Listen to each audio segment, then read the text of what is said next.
ऐसे बहुत सारे लोग कहते हैं, प्रश्न करते हैं, साहब हम तत्व विचार कैसे करें, हमारा तत्व विचार में मन नहीं लगता, तो व्यापार में मन क्यों लगता है?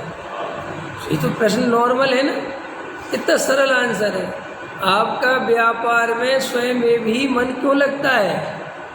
आप दिन भर विचार क्यों करते हो व्यापार के, अथवा नौकरी जो भी करते हो कैसे कर लेते हो? क्योंकि वहाँ जीव को अपना हित भाषित होता है। हम लोग अभी जो तत्व विचार नहीं करते ना, बहुत सारे लोगों को मन में प्रश्न रहता है, साहब हमारा इतना सुनते हैं, हमें ज़्यादा समझ में ही नहीं आता, हमें साहब पता नहीं क्या करें साहब, तत्व विचार है मनी। इसका मतलब अभी तुझे आत्मा की रुचि नहीं जगी, इसका मतलब अभी तुझे आत्मा की बात से मेरा हित होगा ये बुद्धि नहीं आई। फिर हम साहब सुनने तो जाते हैं, तो सुनने के कई कारण हैं जाने के। परंपरा से सुनने जाते हैं, अपने जैन हैं, समाज में रहते हैं, शुरू से स्वाध्याय की परंपरा है तो चले जाते हैं। फिर भैया 1 घंटे सुनने में क्या जाता है, सुबह का टाइम भी है, कोई दिक्कत नहीं, सुन ले आते हैं।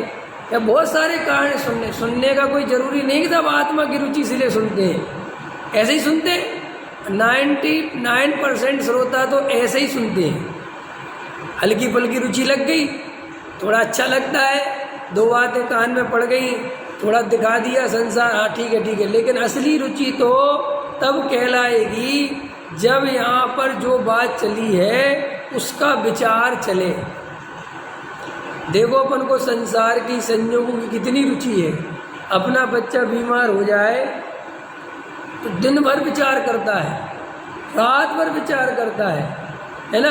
अपने व्यापार में कुछ लाभ हानि हो, दिन भर विचार करता है। समाज में कोई बात हो, दिन भर विचार करता है। लेकिन आत्मा का विचार हम क्यों नहीं करते? जो लोग ऐसा प्रश्न करें कि साहब हमारा तत्व विचार में मन नहीं लगता, तो समझ लेना मन इसलिए ही नहीं लगता कि अभी आत्मा की सच्ची रुचि नहीं है।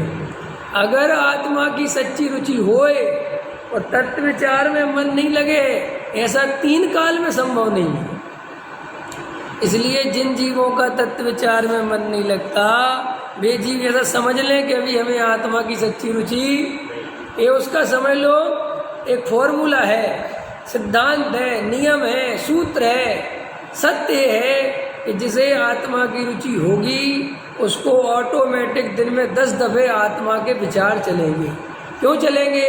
क्योंकि इससे मेरा हित है। अंतर समझ में आया? प्रक्षाल में कितनी रुचि है लोगों को। आप लोगों की बात नहीं कर रहा हूँ, वे लोगों की बात कर रहा हूँ जो स्वाध्याय में बैठते ही नहीं है, जो गैर मुमुक्षु हैं। अभी आप हमारे तरफ चले जाओ, मंदिर भरे मिलेंगे, 1-1 करोड़ की बोली लेते हैं। ख्याल में आया कि नहीं आया? और ऐसे ऐसे प्रक्षाल में ऐसे 100-200 आदमी, ऐसी गदर मस्ती है। तो क्या उन्हें धर्म की रुचि है? उन्हें कोई आत्मा की रुचि है? फिर वो कहेंगे मंदिर जा रहे, तो मंदिर जाने से आत्मा का कोई लेना देना नहीं है। मंदिर तो हिंदू भी जाता है, वो भी दूध चढ़ाता है, तुम तो पानी चढ़ाते हो, वो तो दूध चढ़ाता है? और वे भी बेचारे अपने पूरी ताकत लगा के जो हो सकता है करते हैं। तो क्या उन्हें कोई रुचि है धर्म की? उन्हें पता है कुछ? तो वे करते क्यों? अगर तुम्हारा ये प्रश्न हो मन में कि साहब अगर हमें रुचि नहीं होती तो हम आते क्यों, तो भैया ये तुम्हारा सिद्धांत ही गलत है। बात ही क्यों कि बहुत लोग जाते हैं दुनिया में, नहीं जाते क्या? चर्च वाले चर्च में जाते हैं कि नहीं? और चर्च के जो नियम हैं वो पालते हैं कि नहीं पालते? मस्जिद में जाते हैं कि नहीं जाते? गुरुद्वारे में जाते हैं कि नहीं जाते? और आपसे ज़्यादा समर्पण भाव से जाते हैं। आपका समर्पण भाव उनके सामने कुछ भी नहीं है। तुमने देखा मुसलमान को स्टेशन पर नमाज का टाइम हो गया, वहीं बिछाया नमाज पढ़ने लगता, वो कभी ये फिक्र नहीं करता कि कौन आदमी क्या सोचेगा, चालू हो जाता है वो तो। और वे डिस्टर्ब भी नहीं होते, तुम पर तो मन नहीं लग सकता। तुमसे कहेंगे बैठो या शांति, अरे यार इतनी आवाज़ें आ रही, उसकी शांति देखी तुमने? है करते कि नहीं? गुरुद्वारे वाले देखो दिन रात भोजन खिलाते फ्री में, तुम्हारे पास का है? जैनियों के पास कोई पैसे की कमी है? तुम तो हिसाब गुणा भाग लगा लो, बच जाए तो वो भी घर में ले जाओ, वो भी ना बांट के जाओ कि बच गए अपने घर ले चलो। ख्याल में है कि नहीं है? बोलो। तो ये इससे कोई अर्थ नहीं निकलता कि कोई व्यक्ति मंदिर आता है, पूजा करता है, स्वाध्याय में बैठता है तो उसे आत्मा की रुचि, ये कोई लक्षण ही नहीं है आत्मा की रुचि का। आत्मा की रुचि का लक्षण है कि वह दिन भर में कितने बार तत्व विचार करता है। जो जीव तत्व विचार नहीं करते, चाहे वो जैन धर्म की सारी क्रियाएं पालते हों, उन्हें आत्मा की कोई रुचि नहीं है। क्लियर हो गया? तर्क समझ में आया कि जहाँ रुचि सच्ची होती है वहाँ विचार किए बिना नहीं रहते। हमें दिन भर व्यापार के विचार चलते हैं, बच्चों के विचार चलते हैं, दिन रात कैसे चलते हैं? ये कोई तुम चलाते हो क्या? क्यों चलते हैं? व्यापार के विचार चलाने नहीं पड़ते, उल्टे अपने आप चलते। उल्टा ये चाहता है कि नहीं चले। हरवेंद्र जी देखा, आत्मा का विचार करते करते व्यापार का विचार आने लगता है। अभी तो तुम वो बता पाएगा जो करता है कि क्या होता है, जो करता नहीं वो नहीं बता पाएगा। आप देखना, आप आत्मा का विचार करने बैठना, 2 मिनट आत्मा का विचार नहीं कर पाओगे, एकदम से व्यापार याद आ जाएगा और पूरा व्यापार में चले जाओगे। आप एकदम झटका मारोगे अपने को, कहाँ से कहाँ चला गया है। लेकिन ऐसा कभी हुआ कि व्यापार के विचार से आत्मा के विचार में चले गए? ये कभी नहीं हुआ। इसलिए जो लोग कहते हैं कि अपने आप तत्व विचार हो जाएगा, भ्रम में मत रहना, सहज हो जाएगा। कोई सहज वहज नहीं होता। सहज तो वही होता है संसार। मोक्ष मार्ग का तो पुरुषार्थ करना पड़ता है। ऐसे थोड़ी, क्योंकि तुम्हारी रुचि अनादिकाल से विपरीत है तो विपरीत है तो विपरीत ही। पानी भैया नीचे को बहता है ना, नीचे ही बहेगा। ऊपर ले जाना है तो फिर मोटर लगाओ। तो नहीं साहब, सहज जैसे नीचे आता है यदि सहज ऊपर चला कैसे चला जाएगा? 3 काल में संभव है।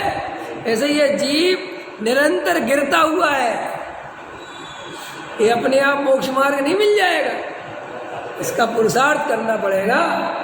और पुरुषार्थ तुम ये सोचो, क्योंकि वो हम तो सब कर्मबद्ध है, जो होना है सो निश्चित है ना।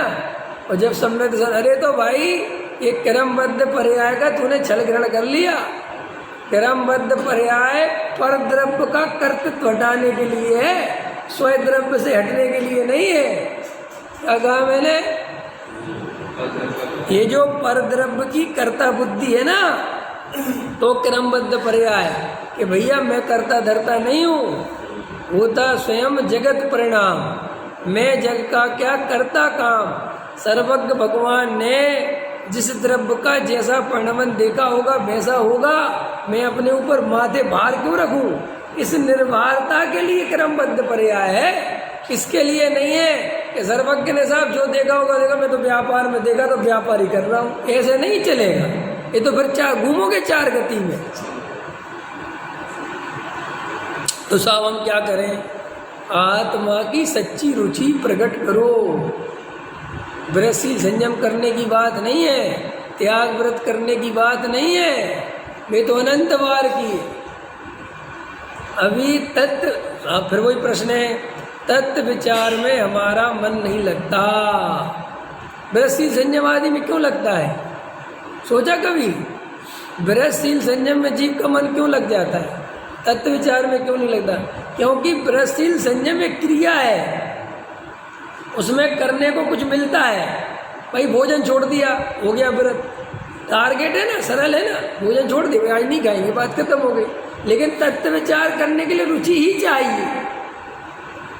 व्रत उपवास करने के लिए रुचि नहीं चाहिए आत्मा की। पूछो तर्क दो, वे तो अन्नमति भी करते हैं और उन्हें आत्मा की कोई रुचि नहीं। मंदिर बिना आत्मा की रुचि बहुत, बिना आत्मा की रुचि के बहुत 99% लोग मंदिर जाते हैं।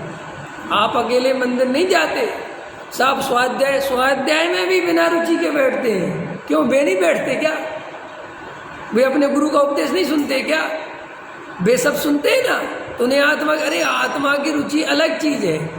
आत्मा की रुचि उन्हीं जीवों को है जो शांति से एकांत में बैठ के तत्व विचार करते हैं। और एकांत में तत्व विचार कौन करता है?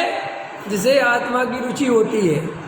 देखो, गहरी रुचि होगी आत्मा की तो अपने आप तत्व विचार चलने लगेगा, और अगर कम गहरी होगी तो बैठ के विचार करना पड़ेगा। अंतर समझ में आ रहा है?